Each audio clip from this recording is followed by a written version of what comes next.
This is a review for volunteer buyers in Memphis, Tennessee. So this is a transaction that I've just been a part of with my family. It's for a property that we have, and I wanted to let people know about volunteer buyers in Memphis, Tennessee, and how Spencer Shadrach and his team operate, and why you should be very, very cautious about doing any type of transaction with them because of they breach contract.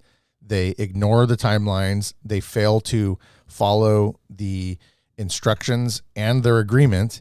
And then at the last minute, they also do some very shady things. So let's talk about volunteer buyers in Memphis and how they claim to buy properties for cash. And you think they're going to be, closing really fast. And it's going to be this really great experience because you don't have to deal with listing it for sale or trying to sell it yourself or any of those things. And I'll give you some tips at the end of this video for how you can actually get your property sold fast and not have to deal with somebody like volunteer buyers in Memphis or Spencer Shadrach and his team, because they're not to be trusted. And so let's look. This is a contract right here we are looking at.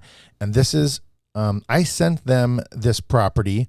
And the reason I know about this company is because I've actually met Spencer, and I've been a part of real estate groups with him in Phoenix. I went to an event with him with a wholesale real estate flipping conference years and years ago, and have been connected through social media with him and his company. So I thought, hey, I have this property that's my parents' property in Tennessee. Why not reach out to them and see if they're interested or they know somebody? Well, I sent this to them in February of 2022. I sent them a list, a file. Let's see, we had like 35 photos of all of the rehab work. It's a full renovation project, everything that it needs. They can see from the photos that it needs everything. It needs new roof, et cetera, et cetera. So that was in February. They finally wrote us an offer in May. We signed the agreement the same day, May 5th. So that it was made on May 5th. My parents and Spencer, they signed it on May 5th. Okay. It's for $56,000 and earnest money in the amount of $1,000. Okay. So what's important here is the terms. Okay. Everything that you do in a transaction in real estate. So I've been in real estate. I'm a licensed real estate agent in California. I've flipped properties. I've done over $150 million in real estate myself. So I'm very familiar with all these processes and how these things go. And I'm very familiar with contractual agreements, especially in California. We have, it's not just 1 or 2 pages. This is a 1-page agreement. I'm used to following, 10, 14 day page documents. So let's look at some things here. So they're saying the buyer will pay all the closing costs, but not including any loan-related costs that may be associated with the buyer's financing. So they're saying, hey, if we get like a hard money loan or something, there may be some things that we're not going to pay for with that. Any taxes owed will be appropriately prorated between the parties. Okay, that's normal. That means you'll split the taxes prorated based on the closing date, and that's normal. Closing to be set as soon as possible for all parties, but within 30 business days after seller acceptance. So we accepted it on May 5th. I'm recording this in July of 2022, and they still have not closed. I actually requested a cancellation and the deposit, and that hasn't happened. They balked at that. So this right here, not closing within 30 days would be a breach of contract. This is the agreement. This is the terms of the agreement. Not doing this is you're negating what you should be doing. Okay, number 3 here. Property sold as is with no warranties. Okay, that's fine. Earnest money to be held in escrow by a closing attorney. They never opened escrow. They never disclosed an escrow attorney or a closing attorney.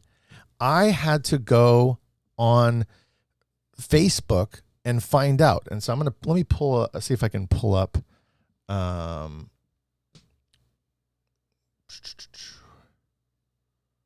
me see if I can pull up one of Spencer's. Let's pull this up real quick. Okay. So, because Spencer tells everybody on Facebook and social media how much he's making on his properties and how much his lenders are making and all this stuff. My private attorney made bank on this 10-day flip, which I get it. People do that. It's real estate. That's what they do. So I had to do my homework and go find out, because I asked them multiple times, who is the closing attorney and has the deposit been made? So no one was disclosing that. No one was telling me. So I found on this document here, it says their Delta Title Services is their closing settlement attorney, or their escrow company that they'll be using. Okay. So I had to go dig that up from this other transaction that he posted on social media. So that never happened. They never deposited escrow. It says, so they never disclosed who that was, even though we requested it.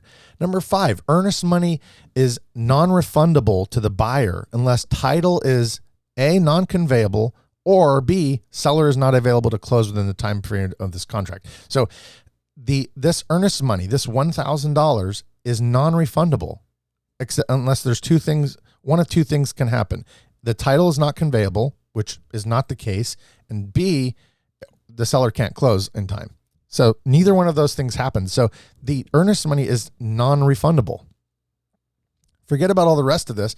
That right there states there's only two reasons that the earnest money is not refundable. Okay.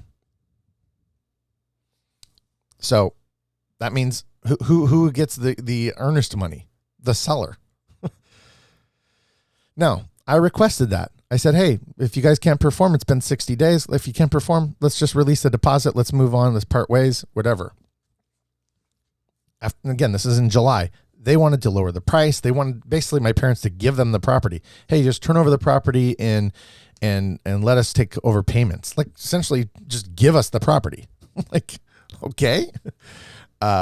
We went from $56,000 and $1,000 deposit to none of this happening. This contract is contingent upon a clear title, final inspection. Another thing, they never did inspections. I asked them like 10, 15 days into the contract, hey, have you guys done inspections? And the reason why I asked is because they sent us over what they call a guide to closing. Okay. This is Volunteer Buyers in Memphis and Spencer Shadrach's guide, to, hey, this is what the process, what you can expect. Now, this is not what you can expect because they ignore all of this. Okay. Someone from our team will set up a walkthrough. They didn't do that. I'd actually sent them photos, like I said, in February. A local title will begin the process of communicating with you 7 to 10 business days. This never happened. It didn't happen day 1 through 5. It didn't happen day 7 through 10. My parents were asking what's going on. I said, I'm reaching out to them. They're ignoring me. No, you know how I know they're ignoring me is because I actually track my emails.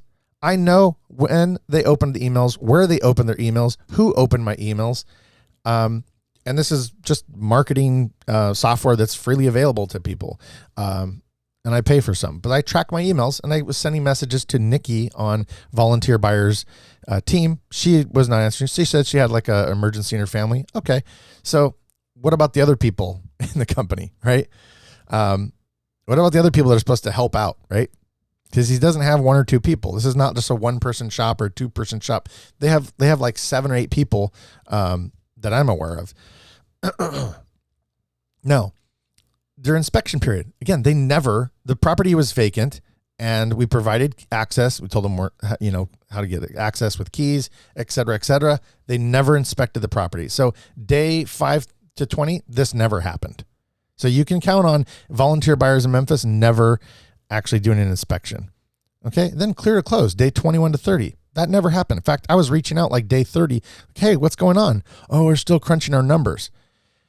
I've flipped property.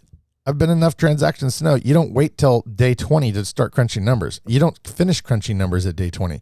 You should have done this either in the first few days or before the transaction even started. They had access to the property. So they ignored everything in the timeline. Okay. So that's their guide to closing. You can throw that out and burn it because Volunteer Buyers in Memphis does not care about closing on time, does not care about you. And these are my elderly parents. My dad has cancer, 75 years old. They don't care. He's 2,000 miles away. They don't care. Volunteer Buyers does not care about you and your transaction, your property. They don't care about your financial losses. They don't care about your emotional distress and damages that they might cause you. They don't care. Okay, so let's go on. Seller to provide buyer access to property. We did all that. Anything that's in the property that you don't remove, it becomes theirs. That's fine. All right. Signed. Again, that's the agreement. They breached contract. They ignored all that. Then I said, hey, okay, you guys can't do that. Let's part ways. This is after 60 days of them ignoring, of them dragging their feet, of them delaying. Again, my parents frustrated. They thought they were closing on this property. They thought, oh yeah, this is a serious buyer. They're not serious buyers. They're not serious, and they don't care about people, period. Volunteer buyers does not care about you and your family and your property. They don't. They care about their profit, and if it's not an easy slam dunk and a priority for them, they don't care. So then they sent me this. I said, hey, send me a termination and get the deposit back to my parents. And I told them, hey, you got 48 hours, with plenty of time to send a deposit and a one simple termination. This is what they sent me. They sent me this termination, and this is what it says. They will direct Delta Title. Again, this is the first time they actually mentioned Delta Title was involved with this transaction, to disperse $1,000 earnest money to volunteer buyers. So they're basically saying, hey, sign this and we're going to keep our $1,000. We're going to give it back to ourselves. And then they mentioned this. Additionally, they want the seller to reimburse the purchaser for an appraisal of the property. They don't mention how much. They just left it blank so they can kind of fill that in, and probably after we sign it. And what a cost of what appraisal? By what appraisal company? By who? Now, usually when you pay for an appraisal, you are obligated to get a copy of it. You can obtain a copy of it legally because you're paying for the appraisal. So even if the lender requests it and orders it and calls the appraisal company, the buyer or the seller, whoever's paying for it, can get a copy of that appraisal. Of course, there's no mention of it. This was not part of the previous terms that we just looked at. There's no mention of an appraisal. There's no mention of reimbursing the appraisal. So, again, makes no sense at all, right? This is completely shady. Then they want us to hold them harmless and, hey, just act like this never happened. And if it's not signed by 5 p.m., then the purchase sale agreement is considered voided, and the earnest money goes back to volunteer buyers anyways. So they're basically saying, hey, sign this and we'll release the deposit to ourselves and we'll part ways. If you don't sign it, we're still going to disperse the earnest money to ourselves. Makes no sense at all. This lets you know what kind of people are working there and what kind of people Spencer Shadrach and volunteer buyers in Memphis really are, right? This is what they're really doing. And then they sign that Spencer is the seller, right? This is completely absurd. Like nobody even read over this. Like, this makes no sense. This doesn't make sense. Not part of the agreement. This doesn't make sense. This doesn't make sense. All of this. This is what volunteer buyers is doing to people. And they're mostly probably, in my opinion, I think they're taking advantage of the elderly and people that have had properties for a long time that are maybe deteriorated, or they had rentals that are vacant now. They're just taking advantage of people, causing a lot of, like I said, financial hardship and financial damages. 60 days my parents lost on this transaction. So this is my review of volunteer buyers in Memphis. This is what you can expect if you're working with them, or they promise you the sky. You can expect to not close, not get a deposit, not follow a timeline, not be fast, not do inspections, cause you distress, cause you frustration, cause you all kinds of just emptiness, like empty promises. Like you don't know what's going to happen. You have no clue, right?